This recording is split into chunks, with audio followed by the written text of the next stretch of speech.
I regret that. But very thankful to the organizers for inviting me. Unfortunately, I could not be personally there. But I hope I'll try to compensate with some of the points that I have to make, and ultimately the points will go through. I have been able to follow to some extent the proceedings of the last day. And some of the clear takeaways that I had from this was that the seed industry uh, is on the on the go. It has a very vibrant a record and a future, and a plan to capture 10% share of the global seed, which totals 20 annually dollars to 14 billion. It's a huge task, but given the show that it has made with respect to seed production, distribution, and even catering to global seed demands. These are not goals which would not be met. Certainly, with proper direction, proper partnerships, these goals would certainly be met, and India and the seed industry would be one of the top seed, not only seed producers but the variety developers in the global market. And in this respect, I think the public and private uh, partnerships become very important.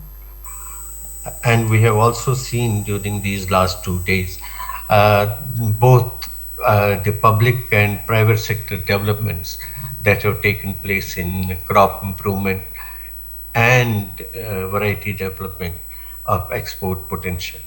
I will not enumerate all those things. The history of seed production, variety development in India, particularly under public-private partnership, is very well documented and very well known, and one can be proud of that. I recall from just at the time of independence when uh, Pusa Savni, the story of Pusa Savni, Bindi, the seed developed by Dr. Harbhajan Singh and handed over to Senior Barwaleji, and how then it not only the industry developed, but how much of the variety went into the all corners of the country. There are so many examples, the development of the rice and wheat varieties uh, during the early phases of 1960s. Again, it is a story of international organizations, national organizations coming together in a participatory mode to deliver on some goods. So there are bright examples and opportunities available. Still, the things uh, becoming in terms of technologies, and the partnerships are becoming complex, and we need to if we have to reach to the global level of competitiveness, we need to reach and meet those global requirements. uh, I will. This is not visible. This is not visible. But I just wanted to trace the scheme of development of varieties for export that we need to follow if we want and the varieties to be competitive in the global markets. What all we need to do. Just an a mapping of my ideas in a short form. I'll break it up into two. I have broken it up into two slides. What I personally feel need to be done to reach that level, and surely all the audience members would be quite aware of this, maybe much better aware than I am. But still, for my own purposes, I wanted to just retrace what would be required if we want the varieties of that type. So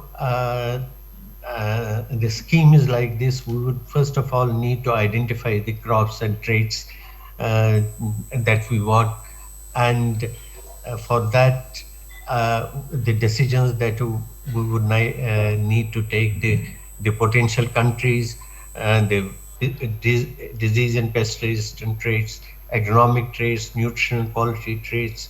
These decisions would need to be taken, because based on those only our scheme of variety development will take place. Uh, Also, along with the required needs of experimental or research inputs, there would be a need for regulatory inputs. What regulations impact those actions or required actions, and where we would need to intervene. Uh, so first of all, the decision about crops and traits. Uh, uh, After that, after having those taken those decisions, germplasm acquisition, whether that acquisition needs to be done from the Indian National Gene Bank, other country gene banks, international gene banks. Accordingly, uh, uh, the processes for acquisition would need to be started. The regulatory processes will also kick in. The National Biodiversity Authority Act will kick in. The other country germplasm exchange regulations will kick in. Yeah, and if it is from the international gene banks, the international treaty regulations will also kick in, and which would need to be followed.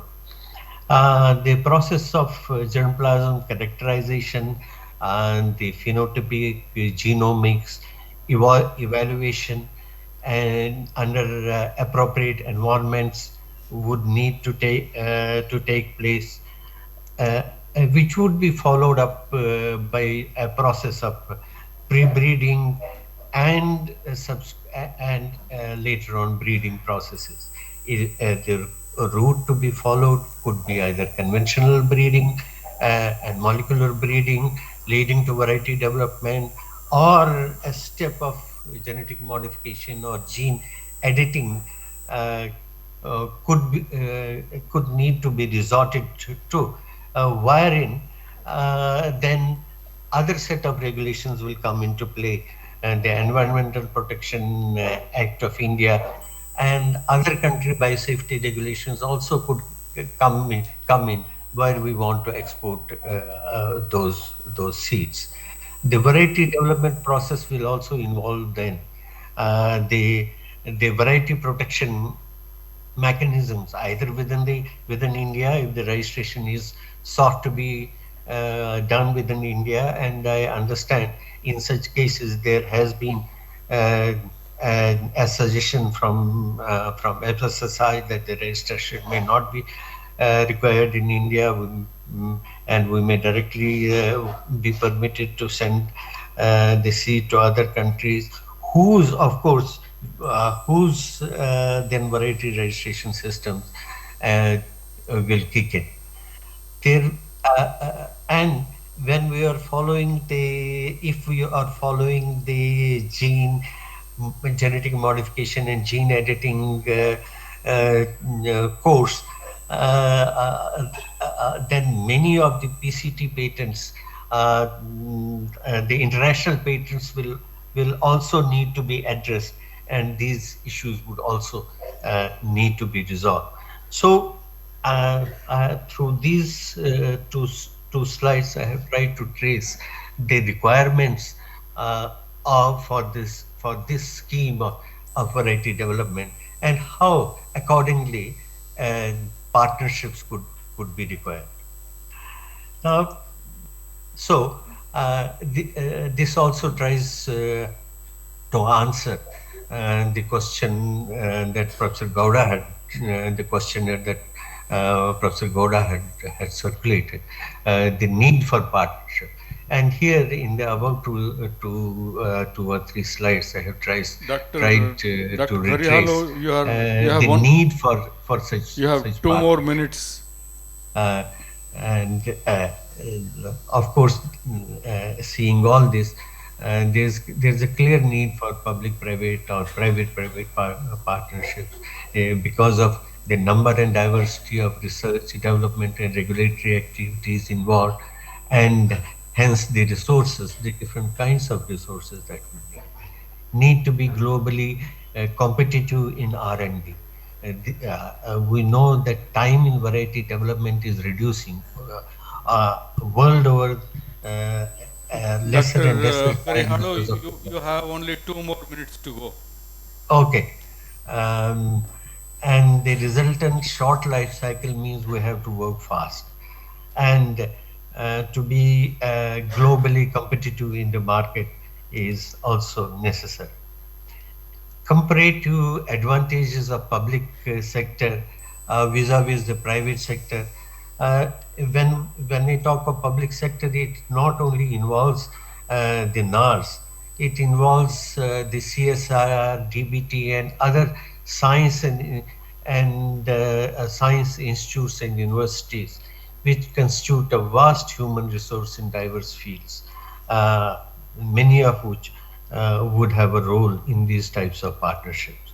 Large infrastructure and facilities for technology refinement and commercialization, technology parks and hubs, world's second largest collection of germplasm available within the country. Uh, and which still needs to be properly utilized. And the private sector, all of you know it better than me. There is a sharp focus on the set goals, global market dealings and expertise, substantial achievement in NBT commercialization, as you must have heard in the BT eggplant. Of course, BT cotton is a story in itself, and international partnerships. So there is a necessity of this, but who and how they will partner with each other will be left to what are our require which crops and which traits we are looking for. So either these partnerships should be need based, separate activities for each partner. Each one is doing his own job that is assigned to him, or there can be several joint activities where there is sharing of fields, labs, personnel, a more integrated uh, public-private partnership uh, could also be thought of. In all, uh, for these to work together, we need to facilitate these PPP. And there are some generic requirements like work plans with clear allocation of responsibilities, level playing field for all the parties, well-defined business rules, fair sharing of outputs and outcomes, transparency and trust. uh, in particularly in these in the types of PPPs that we are envisaging, and the involvement of the public sector, the non-public sector entities. Some of the more specific requirements I have tried to highlight on the right side. Delegation of powers to take project-related decisions at the local level needs to be done uh, for the PPPs to be made workable. Also, a high level of committee for negotiating project-related patents. Now we have, particularly with these CRISPR technologies and all NBTs, there are patent thickets existing. The varieties are all the time under patents, so these have to be negotiated, and we need high level committees which can negotiate these patent thickets. Then accreditation of partner organizations and the private and the public sector organizations.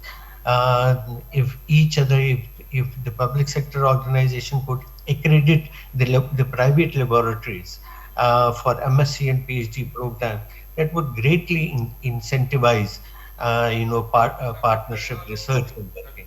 Yes. Yeah, I think. Okay, I think it is over. Dr. Gaura, my presentation is over now. Thank you. Thank you very much.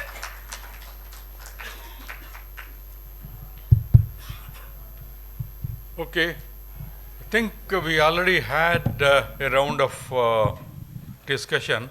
So unless there is any other comment or question, is there anything?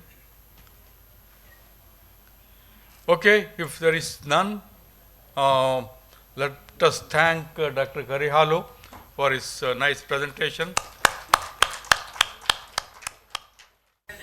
It's like out of all 3 days is the first session ever we have finishing exactly on time. So it's really wonderful job, sir. Thank you very much. Everybody cooperated.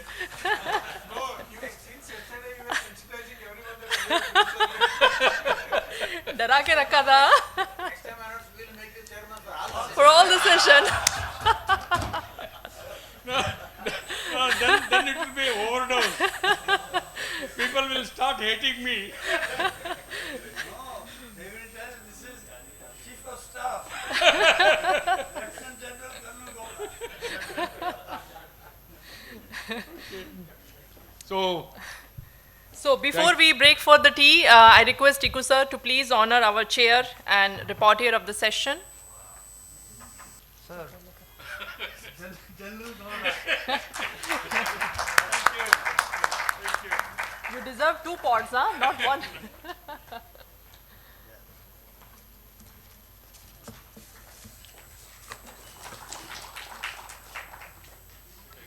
And I request all the speaker of the session to please come on the dais and take the honor. First,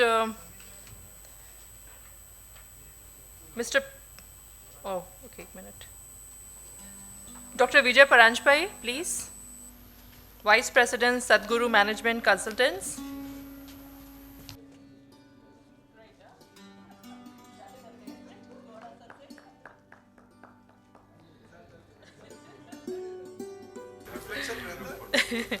Mr. Raghavendra, Key Account Manager, Syngenta Foundation, India.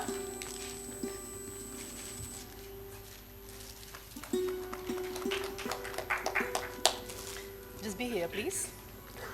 Dr. B.S. Vivek, Regional Maize Breeding Coordinator, Asia and Principal Scientist, CIMIT.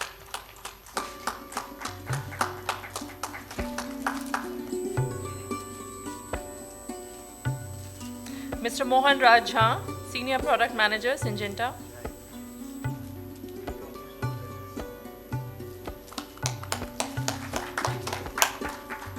Dr. V. Kulkarni, Director of Research and Development and International Business Development, Nath Biogene India Limited. Gowda sir इतना impact कि वो सबसे पहले Kulkarni sir line पे खड़े थे फिर डांट पड़ जाएगा. Please everybody.